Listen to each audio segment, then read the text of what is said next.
Hard to believe, but it's been nearly 2 years since Hamas terrorists brutally murdered 1,200 innocent Israelis.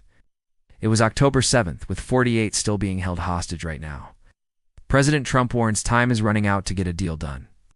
Now, USA is exclusively learning about Hamas' direct appeal in a letter to the president. They want President Trump to step in. What is that deal? USA News chief foreign correspondent Trey Yangst has details. He joins us live for an update from Israel. Trey, what could you tell us? Yeah, hey Brian, good morning.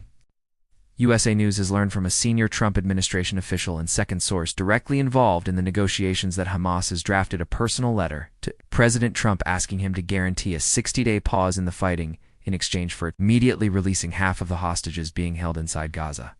We understand this letter is currently with the Qataris and is expected to be delivered to the president this week. Remember, there are still 48 hostages being held by the terror group inside the Gaza Strip. It's estimated around 20 are believed to be alive. And the negotiations were moving forward. But earlier this month, the Israelis launched airstrikes against Hamas inside the Qatari capital of Doha. They have been stalled ever since. Officials hope this letter will help to substantiate the conversations and ultimately get President Trump directly involved to try and reach an agreement to get the hostages home and end this war. Brian, do you think on some level Hamas, who follows media closely, has noticed the relationship the hostages and their families have with the American president? Is that partly of the strategy here? Absolutely. Look, Hamas and everyone in the Middle East understands that President Trump is a deal maker. He intends to see agreement, end this conflict, bring the hostages home, stabilize the Middle East. President Trump has been very clear, since the October 7th massacre that we saw here on the ground in Israel, that he wants peace in the Middle East. We saw the Abraham Accords, and ultimately the hope here in the region is that if a ceasefire is reached inside Gaza, you not only bring the hostages home, alleviate the suffering for civilians, enter into a chapter where more deals can be made to have some level of stability across the region. How significant is it that they feel as though they are better off dealing with President Trump than Netanyahu?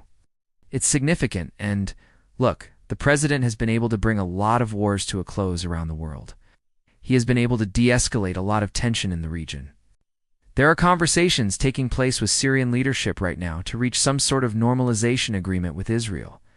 But his Middle East team, specifically Steve Witkoff and Adam Boehler, have been leading the charge here to try to get some sort of agreement together. War in the Middle East, specifically inside the Gaza Strip, has been going on for more than 700 days.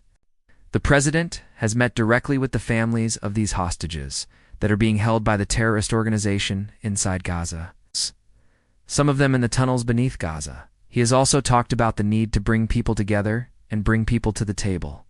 And so it's a challenging path forward here. Understanding the regional tension following these Israeli strikes against the Qatari capital targeting Hamas there, but also there are questions about how this war will come to a close. Israeli forces right now are battling Hamas on the ground inside Gaza, focusing on the largest city in the Gaza Strip. But they are also looking at the possibility of expanding operations. And we have seen the demonstrations here in Israel. Thousands of people in the streets of Tel Aviv and Jerusalem demanding a deal, and you see the signs that they are holding. They are pleading with President Trump to use his negotiating power to reach an agreement. Last question real quick on leverage. The president knows all about leverage. Is it because they are closing in on Gaza City that Hamas is doing this Hail Mary ordinarily? I would not use that term more. Do they feel fortified by France saying, I recognize the existence of the Palestinian state? Who has got leverage? Israel has leverage. They have ground forces inside Gaza, tank units with air support. They're striking the Gaza Strip so heavily every day that sometimes you can hear it in cities like Tel Aviv, nearly 40 miles north of the Gaza Strip. But when we look at the situation on the ground, we also have to look at the negotiating table. And that's where President Trump has leverage. He has made comments in recent days saying he does not want to see Hamas in control of Gaza, and he wants to see the hostages released. Exclusively. Just to recap, a letter directly to Trump in the hands of Qatar. That should be at 1600 Pennsylvania Avenue, or where the president is going to be on Tuesday in New York. Trey, thanks so much. I know it's your day off. I know this story is important.